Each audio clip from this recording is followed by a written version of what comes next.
대표님께서는 하루에 소금을 얼마나 어떻게 드시는지 실제 루틴을 공개해 주실 수 있을까요? 뭐 정확하게 뭐 정해진 게 없어요. 저는 지금 여기 와서 인제 이게 지금 먹고 있잖아요. 그죠? 이게 채워 가지고 완전히 인제 먹고 있고 요것 좀 따라 가지고 먹었는데 제 차에 가면은 이제 물병이 인제 여러 병이 있죠. 그러니까 아침 일어나면 인제 소금물 한 잔으로부터 시작을 해서 옆에다 넣고 인제 수시로 이렇게 먹습니다. 그러면 오전에 거의 한 병 이상을 먹게 되는 것 같아요. 물론 이제 운전할 경우에는 좀 더 먹는 것 같아요.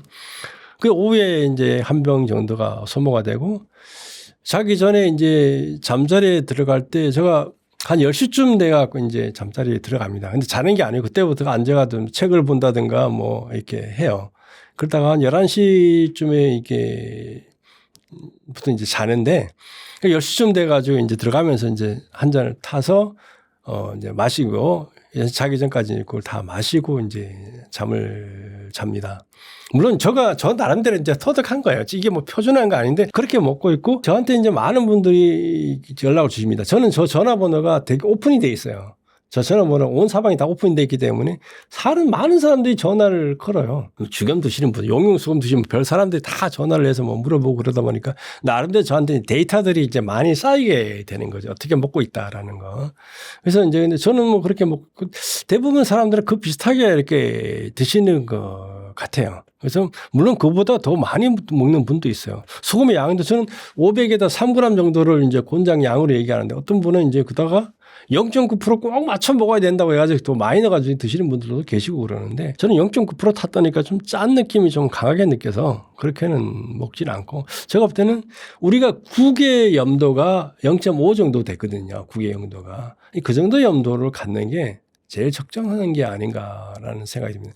0.9 정도 되면 아주 쪼르던 찌개 정도가 되면 이제 그 정도 농도로 가거든요. 그런 것보다는 그렇게 맞춰서 우리는 무리 없이 드시는 게 좋지 않겠나 이렇게 생각하고 저는 하루를 그렇게 해서 보냅니다. 영양제를 통해서 미네랄 섭취를 하는 분들도 많은데요. 영양제와 소금을 통한 미네랄 섭취를 비교한다면요? 영양제의 주성분은 뭘까? 영양제도 뭐 종류가 워낙 많다 보니까 영양제는 뭐 이제 비타민도 있고 단백질 관련 부분이 많죠. 요즘 뭐 여러 가지 있죠. 뭐 알부민 뭐부터 여러 가지 그것도 다 단백질 종류의 개념들이고 그다음에 뭐 이게 짐승들 그러니까 뭐 녹용이라든가 뭐 흑염소라든가 뭐 이런 것들 영양 이런 개념들 있고 그런데 그런 것들은 다 기본적으로 탄수화물, 지방, 단백질의 변형이에요. 그런 영양제들이 대부분이. 우리가 뭐 이상한 특이한 성분이 하죠. 그건 다 어떤 단백질의 변형이고, 탄수화물의 당의 변형인 거고, 지방의 변형인 거죠. 뭐 불포화 지방산이 뭐가 됐든 간에 그게 다 지방의 이제 계열인 거죠. 근데 그런 것들이 우리 몸에 들어와서 플러스 되는 부분이 있지만, 근데 우리가 사실은 영양이 부족해서 그 문제되는 경우는 별로 없어요. 요즘은 다들 먹는 거에 대한 구애를 안 받잖아요. 살이 쪄서 걱정하는 세상인데 이분이 뭐 단백질이 부족해서 지방이 부족해서 탄수화물이 부족해서 문제되는 경우는 거의 없다는 거예요. 대부분이 미네랄이 부족해서 문제되는 거예요. 나이 들어서 다 가는 골다공증 칼슘이라는 미네랄 때문에 생기는 거잖아요. 아까 치매 얘기했지만은 치매는 리튬하고 관련이 있다는 리튬이라는 게 우리가 정신병 치료제로 쓰이는 약물이에요. 오래전부터 그 치료제를 썼단 말이죠. 우리가 배터리 말고 있는 그런 거죠.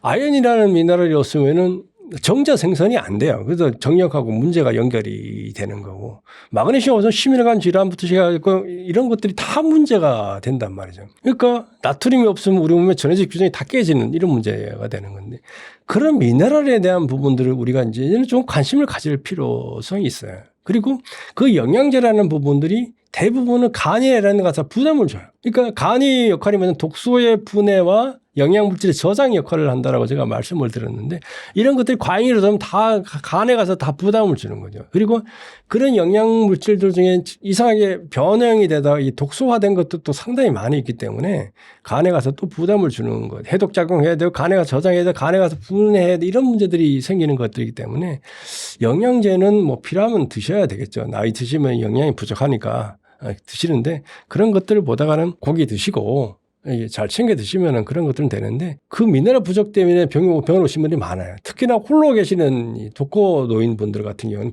병원에 가면 저나트륨 혈증, 저나트륨증, 이런 분 되게 많다는 거예요. 혼자 드시는 게 제대로 안 챙겨 먹어서 그러는 개념이에요. 그런 분들은 영양제 갖다 먹여봐야 미네랄 보충이 안 되기 때문에 제가 볼 때 이제는 나이 드셨으면은 미네랄이라는 것에 대해서 좀 관심을 가지고 챙겨 먹는 게 필요하다는 거죠. 물론 미네랄도 영양제 중에 하나예요. 여러 가지 있지만은 그런 측면에서 우리가 영양제의 패러다임을 이제는 조금 바꿔야 되지 않을까. 그러니까 우리는 영양제가 너무 이렇게 많이 바뀌어요.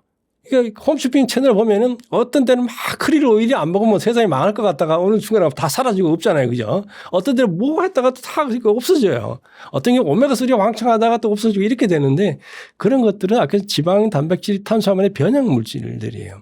물론 그런 것들이 그렇게 특화된 게 만들어진 몸에 가서 영양 효과가 있는 경우도 있지만 그런 것보다는 이제부터는 영양 물질이라고 하면은 미네랄이라는 데 좀 관점을 가지고 전환하는 게 필요하고 그게 우리가 간이라는 것에 부담도 줄어들고 그러면 비만 이런 것도 연결이 안 되고 건강에 살아갈 수 있는 도움이 된다 이런 말씀을 드립니다. 방금도 말씀하셨다시피 이제 과도한 영양제 섭취가 간에 무리가 될 수도 있다고 하셨는데 그러면 소금은 간이나 신장에 무리가 가진 않나요?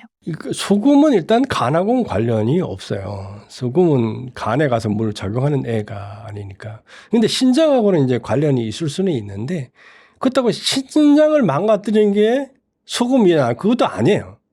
신장이 망가지는 가장 큰 이유는 그 당뇨예요, 당뇨. 그리고 우리 몸에 독소 물질 때문에 생기는 거예요. 당뇨라는 게 뭐냐면 혈액 속에 당 물질이 많은 거잖아요. 혈액 속에.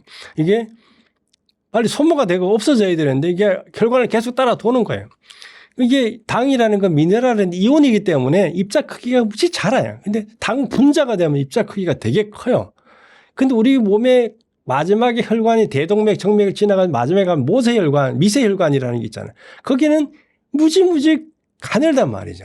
그걸 당 분자가 통과하는 게 되게 힘들어요. 근데 이 당 분자들이 이게 소모가 안 돼 계속 돌다 보면 얘들끼리 뭉쳐가지고 커지게 되는 애들이 생겨요. 그런 애들이 가서 막아버리는 거예요. 특히나 신장은 거름망이잖아요. 그 망에 가서 그걸 막아버리면서 이 신장 세포들을 이 사고체 이런 걸 죽게 만들어서 그게 신장을 망가뜨리게 하는 거예요. 그게 독소 물질이 쌓여가지고 망가지는 게 생기는 거란 말이죠. 그렇게 되면 이제 신장의 중요한 역할이 뭐냐면은 영양물질이나 미네랄을 걸러서 재사용할 거나 배출할 거냐 결정하는 데가 신장이란 말이죠. 신장이 다 망가져서 이 기능이 줄어들었는데 소금도 걸러야 되고 미네랄도 걸러야 돼 이러다 보면 부하가 걸리니까 사람들이 소금을 먹지 말아야 된다는 얘기를 하는 거지 망가지는 원인을 만들어내는 소금하고 아무 관계가 없어요. 망가졌을 때 얘를 처리해야 되는데 얘를 처리할 능력이 떨어진 데가 얘가 소금이 좀 많아지면 얘가 부하가 걸릴 거다라고 생각해서 얘를 줄여라고 얘기를 하는 거지 망가뜨리는 거하고는 관계가 없어요. 그러니까 건강한 사람들은 소금을 아무리 먹어도 상관이 없어요. 그리고 우리 몸은 소금을 그렇게 먹을 수가 있는 몸이 아니에요. 그러니까 소금을 입에다 왕창 넣으면 어떤 현상이 생길 것 같아요? 그러면 우리가 다 토해요. 그리고 적당한 아주 고농도를 먹으면 어떻게 될 것 같아요? 설사가 나서 다 나가요. 몸에 안 들어간단 말이죠. 우리가 이제 비건에 이런 거죠. 바다에서 표류한 사람들이 있잖아요. 그러면 그 사람들은 배고파 죽는 게 아니라 갈증으로 죽어요. 바다에 표류하면 사방이 물인데 갈증으로 죽는다. 목말라서 죽는다. 왜 그러냐? 바닷물은 3.4%란 말이죠. 우리 몸은 0.9%예요. 그럼 바닷물을 우리가 목이 말라서 물이 있으니까 먹었다고 치자요. 그 몸에 쭉 들어가면 어떻게 될 것 같아요? 3.4와 0.9% 사이에 막이 있잖아요. 장막이 있잖아요. 그러면 어떻게 될까요?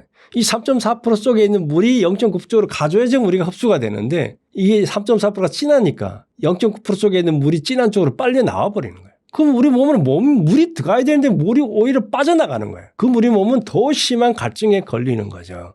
그래서 죽는 개념이 나온단 말이죠. 그러니까 우리 몸에서 그런 균형이라는 것이 되게 중요한 부분인데 그게 신장에서도 마찬가지예요. 그러니까 우리 몸에서 신장의 역할이라는 게 그 마지막에 가서 걸러줄 걸 말 거냐 그 결정해서 역할이 하기 때문에 역할을 해줘야 되는데 신장이 다 망가져 있으면 그 역할을 제대로 못하는데 얘가 소금이 와버리게 되면은 어떻게 되겠어요? 이게 부담이 걸리니까 소금을 먹지 말아라고 얘기하는데 그렇다고 또 소금을 안 먹으면 또 안 돼요. 근데 너무나 또 그 걱정을 해가지고 소금을 전혀 안 먹다 보니까 더 문제되는 경우들도 생겨요. 그러니까 신장 이 환자도 소금물은 먹어야 돼요.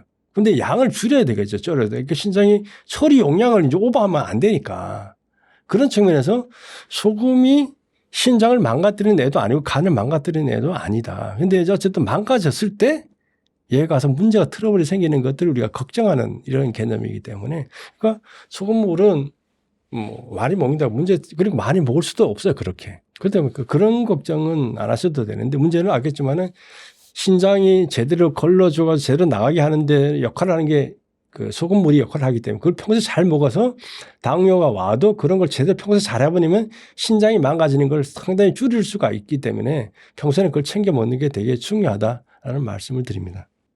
구독자 여러분, 이게 소금물이라는 게 요즘 이제 많은 사람들이 이야기를 하고 있습니다. 그래서 건강을 위해서 챙겨 드시는 게 좋은데 문제는 그 소금이 어떤 소금이냐를 다시 한번 보셔야 돼요. 소금이 다 똑같은 소금이 아니에요. 소금이 다 다르단 말이죠. 뭐가 다르냐? 깨끗함이 다르고 미네랄 함량이 달라요. 어떻게 만들어졌느냐를 우리가 살펴볼 필요가 있고 그래서 소금을 사실 때 그게 성분표를 보시면 제일 좋은데 대부분의 회사는 성분표가 공개가 안 돼 있어요. 저희 회사 것만 유일하게 성분표가 이렇게 붙어져 있는데 성분표가 공개가 안 돼 있고 그냥 미네랄 소금이라고 붙어져 있는 경우도 있고 또 일부는 합성 소금들도 있어요. 그러니까 천일염에다가 다른 데서 추출한 어떤 미네랄 첨가해서 만들어진 소금들도 있는데 그런 경우에는 미네랄 규정이라는 게 맞춰지기가 좀 어렵기 때문에 그런 것보다는 바다에 미네랄이 100% 살아있는 소금을 선택해서 드시는 게 건강에 훨씬 도움이 된다. 이왕이면 깨끗하면서 미네랄이 살아있는 소금을 챙겨서 머리 타서 이렇게 드시면 도움이 되겠다. 좋다고 그렇다고 너무 많이 드시지 마시고 자기 몸에 맞춰서 자기 몸에 맞는 기준을 만들어 가시는 게 대단히 중요하다는 말씀을 드립니다. 그리고 시청하시고 좋아요, 구독 부탁드립니다.